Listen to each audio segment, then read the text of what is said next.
There are many countries around the world with complicated and complex borders. Some countries are unbelievably small, while others are incredibly large. Some countries have exclaves, while others have strange panhandles. Having access to the sea or ocean for a country is quite important, both in terms of trade and natural resources. If we head over to Angola and the Democratic Republic of the Congo, we can see a small piece of Angola's land is separated by the Democratic Republic of the Congo. The borders in Africa mostly reflect the period of European colonisation at the end of the 1800s. But to understand this border, we need to head back to 1485, when Portuguese colonists settled along the coast. Portugal eventually moved inland when other European powers began to colonise nearby areas. The European powers met at the Berlin Conference in 1885 and divided up the land area. The Congo Free State became the personal property to a Belgian king and was given a strip of land with access to the ocean. Angola gained independence in 1975, but this small piece of land is still strategically important as it has a number of offshore oil reserves. Afghanistan is one of a few countries in the world which possesses a panhandle. This panhandle connects Afghanistan to China and separates Pakistan from Tajikistan. To understand why Afghanistan has this 350km long strip of mountains, we need to head back to the 19th century, where Afghanistan was of much interest to the Russian Empire and the British Empire, who were competing for territory in the region. Britain had invaded Afghanistan a number of times, but was unable to truly gain control over the region. So both Russia and Britain agreed to respect Afghanistan as an independent country. It acted as a buffer zone between these two empires. The borders didn't exactly match what the two empires wanted, so they gave Afghanistan the strip of land to separate the two nations. Still today, Afghanistan owns this panhandle, but serves no real purpose. If we head over to North America and look at the borders between the United States and Canada, it seems pretty normal. However, in the northwest of the United States is Point Roberts, which is cut off from the United States by Canada. Both countries agreed that the 49th parallel would mark both countries' territories.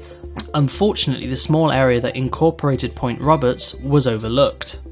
Questions about ceding the territory to Canada have been raised since its creation, but has remained unchanged. Russia has an area known as Kaliningrad, which is separated from Russia by a number of countries. Kaliningrad's history goes way back to the 13th century, but for this video we can start off at World War I. The German Empire occupied what is now Kaliningrad, but after World War I, Germany's land size was reduced and Poland was recreated and given West Prussia, which had access to the sea. In 1933, Hitler and the Nazis gained power in Germany and slowly began expanding their borders, annexing other countries such as Austria and the Sudetenland. In 1939, the Nazis demanded the Polish Corridor and a small free city known as Danzig. In September, the Nazis invaded Poland and started World War II in Europe. When the Nazis lost World War II, the Germans were relocated from the area and were settled by the Russians, and Kaliningrad was created as part of the Soviet Union. But the Soviet Union was a lot more complicated. The USSR was a union of Soviet Socialist republics. Kaliningrad was an exclave to the Russian SFSR, but it didn't matter as the Soviet Socialist republics were united. When the Soviet Union dissolved in 1991, several countries gained independence, but Kaliningrad remained with the Russian Federation. It still remains today as an important strategic point, as it is the main port for the Russian Baltic Fleet. Italy also have an unusual border in the northeast of its region. This is the province of Trieste. But why doesn't Slovenia own this 38km long piece of land? It just doesn't seem logical for Italy to own it. And if we head back again to World War I, we can understand why. Trieste used to belong to the Austro-Hungarian Empire.